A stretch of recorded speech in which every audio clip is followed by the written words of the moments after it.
Hello my student, आप लोग कैसे हैं? उम्मीद करता हूँ कि आप लोग बहुत ही बढ़िया होंगे। ठीक है, तो आज की इस वीडियो में हम लोग सिक्स क्लास हो या तो 7 क्लास हो या तो आपको 8 क्लास हो, ठीक है, 6, 7, 8 और एक 9 और आप लोग कह सकते हैं 10th, ठीक है। यानी कहने का मतलब 6 to 10 तक है। आज हम लोग अब जीव विज्ञान यानी बायोलॉजी के आज हम लोग टॉप 25 ऑब्जेक्टिव इस वीडियो में कंप्लीट करेंगे, ठीक है। यानी 25 ऑब्जेक्टिव इस वीडियो में कंप्लीट करने वाले, इसलिए आप लोग या तो आप 6 में हो या तो आप 7 में हो या तो 8 में हो या तो आप 9 में हो या तो आप 10 में हो। किसी भी तरह के अगर आप लोग स्टूडेंट है तो आप लोग इस वीडियो को आप लोग देख सकते हैं, ठीक है। सभी के लिए यह वीडियो यूजफुल रहने वाला, सभी के लिए बायोलॉजी सेम ही होता है, ठीक है। किसी के लिए डिफरेंट नहीं होता, इसलिए आप लोग जरूर देख लीजिएगा। एग्जाम में आपको 100% आप लोग स्कोर करके आएंगे, ठीक है। चलिए तो हम लोग स्टार्ट करते हैं और आपको हम वादा करते हैं कि इस वीडियो में आपको 100% हम आपको ऑब्जेक्टिव याद करवा देंगे, ठीक है। आप लोग को शुरू से अंत तक देखना। अगर आप लोग को वीडियो पसंद लगता है तो वीडियो को लाइक शेयर और चैनल को आप लोग जरूर सब्सक्राइब कर लीजिएगा, ठीक है। आप लोग को रेगुलर वीडियो मिलेगा, सभी विषय पर आप लोग को वीडियो मिलने वाला है, ठीक है। तो ये जो वीडियो रहने वाला देखिएगा, ये आपको जीव विज्ञान रहने वाला है, बायोलॉजी का रहने वाला है, ठीक है। और आप लोग को भी पता होगा कि बायोलॉजी क्या होता है। तो बायोलॉजी विज्ञान की वैसी शाखा होता है जिसमें जीवों के बारे में अध्ययन किया था, ठीक है, उसे हम लोग जीव विज्ञान कहेंगे। अब जीव विज्ञान का जनक हम लोग अरस्तु को कहते हैं। जीव विज्ञान का जनक किसे कहेंगे? तो अरस्तु को कहा जाता है, आप लोगों को भी पता होगा, ठीक है। फादर ऑफ बायोलॉजी किससे कहा जाता है? तो अरस्तु को कहा जाता है। ये देखिए होमवर्क के रूप में दिया, होमवर्क 1 दिया हुआ, ठीक है। इस प्रकार से आपको 62 63 को मिलने वाला है, ठीक है। तो आप लोग शुरू से अंत देखिएगा, ठीक है, सभी विषय का आपको मिलने वाला है। तो देखिएगा ये जो क्वेश्चन रहने वाला है, इसमें से आपको 25 क्वेश्चन रहने वाले होमवर्क 1 में, ठीक है।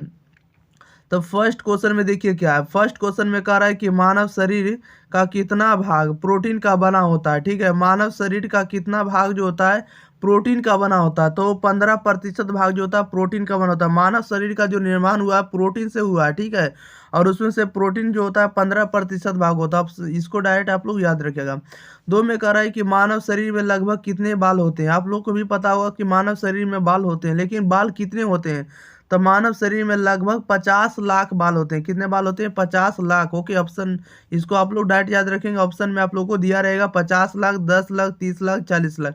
तो वहां से आप लोग 50 लाख मार्क कराएंगे। ओके, क्वेश्चन नंबर देखिएगा 3 में कर रहा है वसा की कमी से क्या होती है। तो वसा की कमी से क्या होती है? तो वसा की कमी से हम लोग को भी पता है कि वसा की कमी से जो होता है त्वचा हमेशा क्या मुलायम रहती है, ठीक है। अगर वसा की कमी हो जाए, वसा की कमी हो जाए तो त्वचा हमारी रूखी हो जाती है, ठीक है, रूखी हो जाती है। इसको आप लोग याद रखिएगा। वसा ज़्यादा मात्रा में रहेगा तो भी हानिकारक है। वसा नॉर्मल रहना चाहिए, ठीक है, जिससे हमें जो हमारा जो त्वचा यानी स्किन जो है हमें मुलायम रहे, ठीक है। और वसा की कमी हो जाए, ठीक है, डी अगर कमी हो जाएगा तो त्वचा रूखी हो जाएगा, ठीक है, रूखड़ा जिसको हम लोग कहते हैं।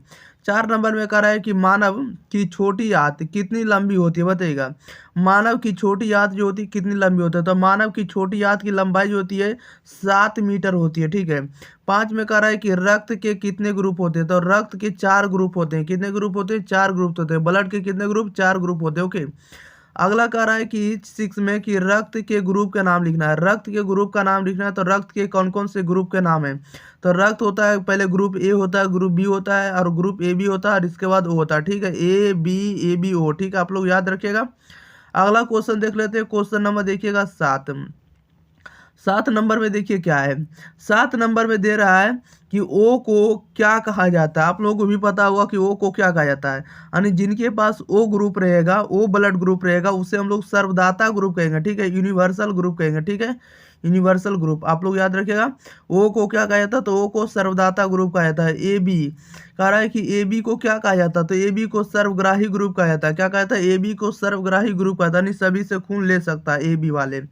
अगला कह रहा है 9 में कि एक स्वस्थ मानव में कितना रक्त होता है। एक स्वस्थ मानव में जो होता है कितना रक्त होता है?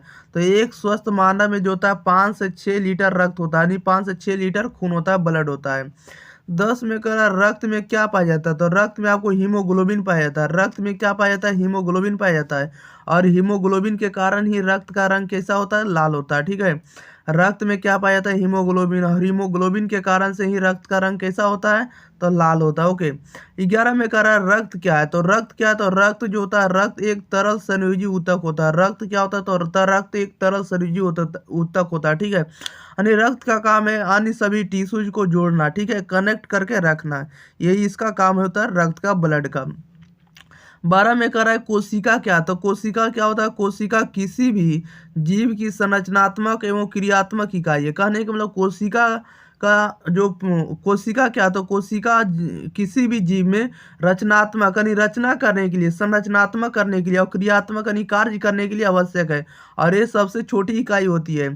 ठीक है, यानी जीव की सबसे छोटी इकाई क्या कहा जाता है, तो कोशिका को ही कहा जाता है। ओके, अगला कह रहा है कि कोशिका की खोज किसने की, तो कोशिका की खोज जो आपको की रॉबर्ट हुक ने की। किसने की, रॉबर्ट हुक ने की। ओके, कोशिका की खोज किसने की, रॉबर्ट हुक ने, आप लोग याद रखिएगा। अगला क्वेश्चन देखिएगा 14 नंबर। 14 नंबर में देखिए क्या करा है। 14 नंबर में कह रहा है कोशिकाओं के समूह को क्या कहते हैं, कोशिकाओं के समूह को क्या कहता है, तो कोशिकाओं के समूह को ऊतक कहा जाता है। ओके, टिश्यू कहा जाता है। कोशिकाओं के समूह को यानी एक से ज्यादा कोशिका रहेगी उसके समूह को क्या कहा जाता है, तो ऊतक कहा जाता है, टिश्यू कहा जाता है।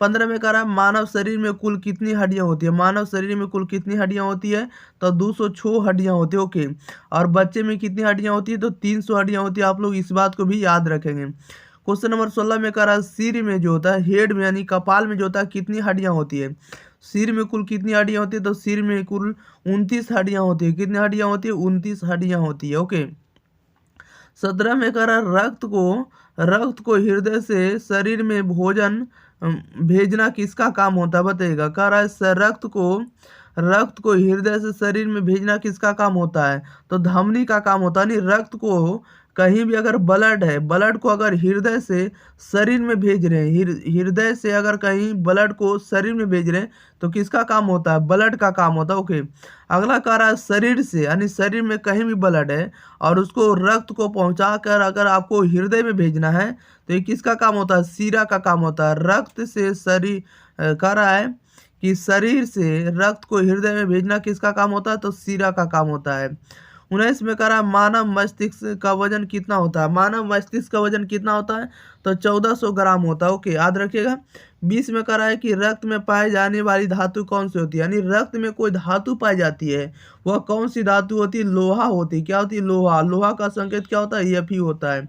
रक्त में पाई जाने वाली धातु कौन होती है, तो लोहा होती है। ओके, अगला कह रहा है कि मानव में कितने दांत होते हैं, बताइएगा। मानव में जो होते हैं कितने दांत होते हैं, या मानव में कितने प्रकार के दांत पाए जाते हैं, तो मानव में 4 प्रकार के दांत पाए जाते हैं। कितने प्रकार के, 4 प्रकार के दांत पाए जाते हैं।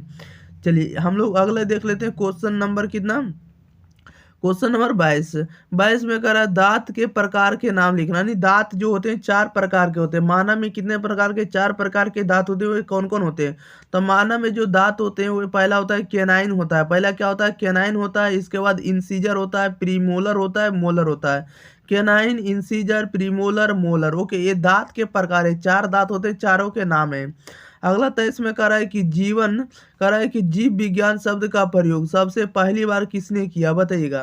तो ये लेमार्क ने किया। किसने किया, लेमार्क ने किया। आप लोग याद रखिएगा। जीव विज्ञान शब्द जो है उसके जो शब्द का जो प्रयोग किया सबसे पहली बार प्रयोग जीव विज्ञान शब्द का प्रयोग लेमार्क ने किया। किसने किया, लेमार्क ने। किस वैज्ञानिक ने किया, लेमार्क ने किया। आप लोग याद रखिएगा, ठीक है।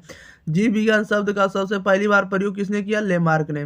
करा जीवन का भौतिक आधार किसे माना जाता है, तो जीवन का भौतिक आधार जो होता है, भौतिक आधार यानी बेस जो माना जाता है, फिजिकल बेस जो माना जाता है, जीव द्रव्य को माना जाता है। किसे माना जाता है, जीव द्रव्य को। ओके, लास्ट क्वेश्चन 25 में करा है कि गलसुआ बीमारी में क्या प्रभावित होती है, बताइएगा। तो गलसुआ में यानी जो गाल जो क्या फूल जाता है, तो ये बीमारी होता है। इसमें से कौन सा अंग जो प्रभावित होता है, तो लार ग्रंथि आपको प्रभावित होता है, ठीक है, जिसके कारण से खाना आप लोगों को खाने नहीं जाएगा। गलसुआ बीमारी में क्या प्रभावित होती है, तो लार ग्रंथि प्रभावित होती है। ओके, आप लोग याद रखिएगा, ठीक है। चलिए, तो सभी ऑब्जेक्टिव आप लोगों के लिए था। सभी के सभी ऑब्जेक्टिव इस वीडियो में हम आपको याद करवा दिए, ठीक है। और आप लोग इसी प्रकार से सभी के सभी चैप्टर के ऑब्जेक्टिव और सभी विषय के ऑब्जेक्टिव आप लोग इसी प्रकार से याद करते जाएंगे, ठीक है। आपको एग्जाम में किसी प्रकार की कठिनाई नहीं होगी। इसी चैनल पर आप लोगों को मैथ का भी आपको सोल्यूशन करवाया जाएगा, ठीक है, जिस प्रकार से डिजिटल बोर्ड पर पढ़ाया जाता है, ठीक है। आपको 100% इस चैनल से आप लोग को सब्सक्राइब करके जुड़ जाना, ठीक है, ताकि आपको तैयारी हो सके। ओके, मिलते हैं हम लोग अगले वीडियो साथ, तब तक के लिए thank you for watching this video. धन्यवाद।